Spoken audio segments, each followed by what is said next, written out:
Hi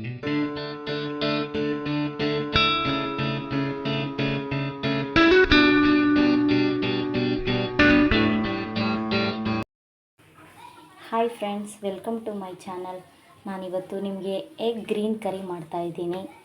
ಇದನ್ನು ಹೇಗೆ ಮಾಡೋದು ಅಂತ ನೋಡೋಣ ಬನ್ನಿ. ಹಾಗೆ ನನಗಿನ್ನೂ ಯಾರ್ಯಾರು ಸಬ್ಸ್ಕ್ರೈಬ್ ಆಗಿಲ್ಲ, ಪ್ಲೀಸ್ ನನಗೆ ಸಬ್ಸ್ಕ್ರೈಬ್ ಮಾಡಿ. ಯಾರ್ಯಾರು ವೀಡಿಯೋ ನೋಡ್ತೀರಾ ಅವರೆಲ್ಲ ದಯವಿಟ್ಟು ನನಗೆ ಸಬ್ಸ್ಕ್ರೈಬ್ ಮಾಡಿ, ನನ್ನ ಪ್ರೋತ್ಸಾಹಿಸಿ ಫ್ರೆಂಡ್ಸ್, ಸಪೋರ್ಟ್ ಮಾಡಿ ಪ್ಲೀಸ್. ನೋಡಿ, ನಾನು ಇದಕ್ಕೆ 5 ಮೊಟ್ಟೆ ತೊಗೊಂಡಿದ್ದೀನಿ, ಬೇಯಿಸಿಟ್ಕೊಂಡಿದ್ದೀನಿ. ಮತ್ತು ಇದಕ್ಕೆ ಒಂದು ಪೇಸ್ಟ್ ರೆಡಿ ಮಾಡ್ಕೋತೀನಿ. ಪೇಸ್ಟಿಗೆ ಕೊತ್ತಂಬರಿ ಸೊಪ್ಪು, ಪುದೀನ, ಸ್ವಲ್ಪ ಒಂದು 5-6 ಕ್ಯಾಶು, 7-8 ಕ್ಯಾಶು ತೊಗೊಳ್ಳಿ.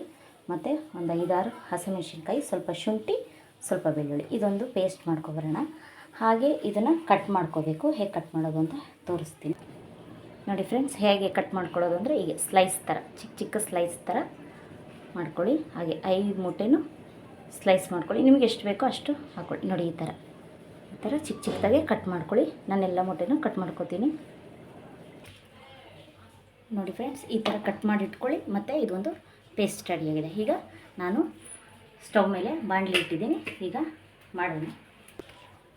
ಈಗ ನಾನು ಆಯಿಲ್ ಹಾಕ್ಕೊತಾ ಇದ್ದೀನಿ. ಸ್ವಲ್ಪ ಜೀರಿಗೆ ಹಾಕೋದು, ಈರುಳ್ಳಿ ಹಾಕೋತಾ ಇದ್ದೀನಿ. ತುಂಬ ಸಣ್ಣಗೆ ಹೆಚ್ಕೊಳ್ಳಿ. ನಾನು 2 ಈರುಳ್ಳಿ ಹಾಕೋತಾ ಇದ್ದೀನಿ. ಈರುಳ್ಳಿ ಸ್ವಲ್ಪ ಚೆನ್ನಾಗಿ ಫ್ರೈ ಮಾಡ್ಕೊಳ್ಳಿ. ಆನಿಯನ್ ಹಸಿ ವಾಸನೆ ಹೋಗೋವರೆಗೂ ಸ್ವಲ್ಪ ಫ್ರೈ ಮಾಡ್ಕೊಳ್ಳಿ. ಈಗ ನಾನು ಏನು ಪೇಸ್ಟ್ ಮಾಡ್ಕೊಂಡಿದ್ದೀನೋ ಅದನ್ನು ಹಾಕ್ತಾಯಿದ್ದೀನಿ.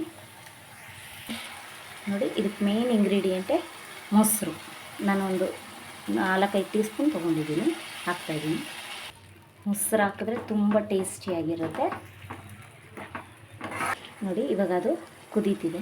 ಇವಾಗ ಇದಕ್ಕೆ ಪೌಡ್ರುಗಳು: ಚಿಲ್ಲಿ ಪೌಡರು, ಧನಿಯಾ ಪುಡಿ, ಅರಿಶಿನ, ಸ್ವಲ್ಪ ಗರಂ ಮಸಾಲ, ಸ್ವಲ್ಪ ಪೆಪ್ಪರ್ ಪೌಡರು ಮತ್ತು ಸ್ವಲ್ಪ ಜೀರಾ ಪೌಡರ್. ಚಿಲ್ಲಿ ಪೌಡರು ನಾವು ಹಸಿಮೆಣ್ಸಿಕಾಯಿ ರುಬ್ಬಕ್ಕೆ ಹಾಕ್ಕೊಂಡಿರ್ತೀವಿ. ಪೆಪ್ಪರ್ ಪೌಡ್ರು ಹಾಕ್ಕೊಂಡಿದ್ದೀನಿ ಇಲ್ಲಿ.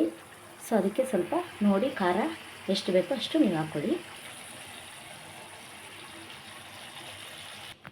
ಈಗ ನಾನು ಸ್ವಲ್ಪ ಸಾಲ್ಟ್ ಹಾಕೋತಾ ಇದ್ದೀನಿ.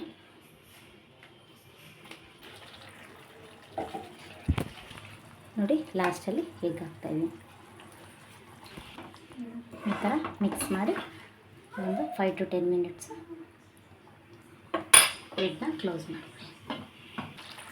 ನೋಡಿ ಫ್ರೆಂಡ್ಸ್, ಈ ಥರ ಕುದಿ ಬಂದರೆ ಸ್ವಲ್ಪ ಮೀಡಿಯಮ್ ಫ್ಲೇಮ್ ಹಾಕ್ಕೊಂಡು ಇನ್ನು 5 ಮಿನಿಟ್